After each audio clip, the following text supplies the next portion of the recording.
ابھی تک یہ ایسے ہے کہ جیسے سیاسی بیانات ہوتے ہیں، ابھی تک کسی کی طرف سے کوئی ان کے ساتھ رابطہ نہیں کیا گیا. جب تک رابطہ نہ کیا جائے، یہاں پہ وفاقی پارلیمنٹ سیکرٹری سید عنایت علی شاہ، ان کے ساتھ میں نے رابطہ کیا، انہوں نے بھی 2-3 دفعہ اوپر رابطہ کیا، لیکن انہوں نے کہا کہ ابھی ہمارے پاس ایسا کوئی لیٹر نہیں پہنچا، یہ ابھی تک صرف بیان ہی ہے.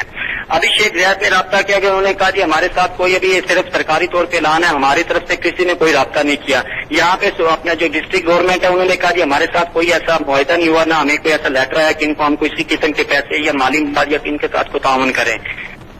آپ نے بتایا تھا عمر کہ ابھی اس بچی کے جو خاندان والے ہیں ان کی حالت ایسی ہے کہ شاید اس بچی کی آخری رسومات کی ادائیگی کے لیے بھی ان کے پاس پیسے نہ ہوں.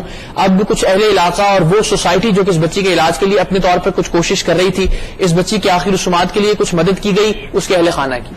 جی، یہاں پہ میں نے آپ کو بتایا کہ کراچی کی ایک مسلم خاتون تھی، اس نے اس کے والد جو ہے اپنا اللہ یار اس کو علاقے کے زمیندار سے واگزار کروایا تھا. علاوہ ازیں یہاں چمن ویلفیئر سوسائٹی کی طرف سے آلریڈی پہلے بھی ان کا علاج ہوتا رہا، اور ابھی جو ہے آخری رسومات کے طور پہ وہی اس کا کچھ نہ کچھ کر رہے ہیں، وہی اس کو اپنا جو ہے اس کا کفن دفن کا انتظام کر رہے ہیں. ان کے گھر میں کھانا پینا یہ علاقے کے لوگ، ابھی جو ان کا گھر اتنا چھوٹا ہے اور انہوں نے اب جو آخری رسومات ہیں وہ بھی پڑوسیوں کے جو ہے وہ سین میں کھلے آسمان کے نیچے، اتنی گرمی میں کھلے آسمان کے نیچے عورتیں بیٹھی ہیں، مرد ان کے کھلے آسمان کے نیچے بیٹھے ہوئے جو ان کی طرف آئے ہیں بچی کے اظہار تعزیت کے لیے.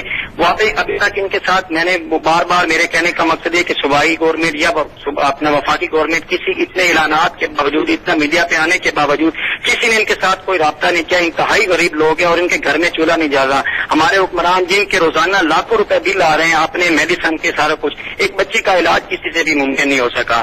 ہم مسلمان ملک میں ہیں جس کے خلیفہ نے کہا کہ درائے فرات کے کنارے کتا بھی مر جائے تو اس کا علاج بھی، اس کا بھی قیامت والے دن پوچھ ہوگی. لیکن ہمارے حکمران اعلانات کے باوجود، سیاسی دعووں کے باوجود ابھی تک انہوں نے کسی قسم کا کوئی رابطہ نہیں کیا. بہت شکریہ آپ کا. اور چلیے، اس بچی کا انتقال ہوا اور جو دکھ گزرا اس کے والدین پر، لیکن حکومت کے 5 لاکھ روپے بچے اور شاید اب یہ 5 لاکھ روپے حکمرانوں کی شاخرچیوں پر ہی کسی طرح سے خرچ ہوں گے. اس معاملے پر ہم مزید بات کریں گے، لیکن اس بچی کو اصل میں مرض کیا تھا، اس کا پرابلم کیا تھا، اس پر ہم بات کریں گے. ہمارے ساتھ ڈاکٹر جاوید قمر موجود ہیں جنہوں نے اس بچی کی آنکھیں باہر آنے کے بعد اس بچی کا علاج کیا اور انہوں نے پہلی بار ڈائگنوز کیا کہ اس بچی کو کینسر تھا بنیادی طور پر. ان سے ہم معلوم کرتے ہیں کہ اس بچی کی حالت کیسی تھی، کس تکلیف سے بچی گزری اور کیا اس کا علاج ممکن تھا یا نہیں. ڈاکٹر صاحب، آپ بتائیے گا کیا تشخیص کیا آپ نے اس بچی کے علاج کے دوران، اور کیا کسی بھی طرح سے پاکستان کے اندر یا بیرون ملک اس بچی کا علاج ممکن تھا، یہ معصوم جان بچائی جا سکتی تھی؟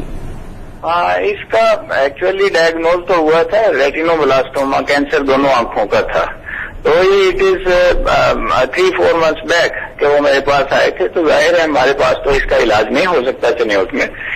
تو اس کو پھر ہم نے فیصل آباد بھیجا تھا. تو یہ فیصل آباد میں رہے ہیں لائٹ ہاسپٹل میں اور پھر لاہور چلے گئے ہیں.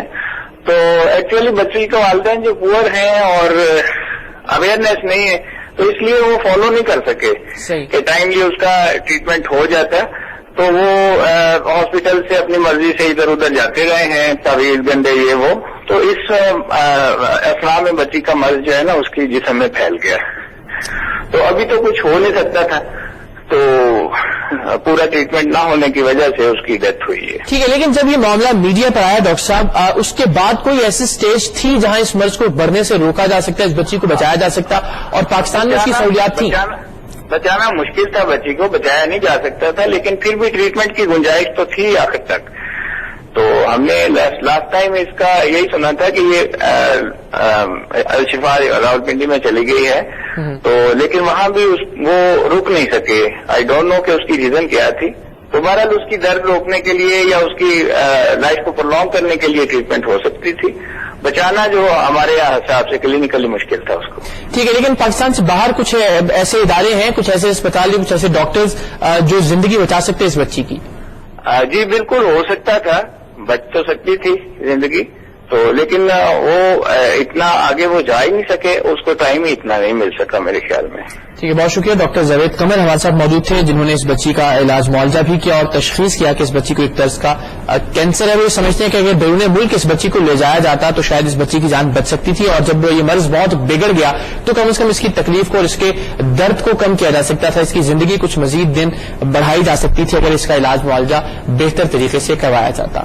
جی، اور اس حوالے سے جو بھی ڈیولپمنٹس رہیں گی اور جو بھی صورتحال رہے گی، جس طرح سے ہمارے نمائندے نے بھی ہمیں آگاہ کیا کہ 11 بجے یا 11:30 بجے کے قریب اس بچی کی تقسیم بھی کی جائے گی. تو ہماری کوشش رہے گی کہ وہ بھی ہم آپ کو براہ راست دکھا سکیں اور تمام تر صورتحال سے آگاہ کریں.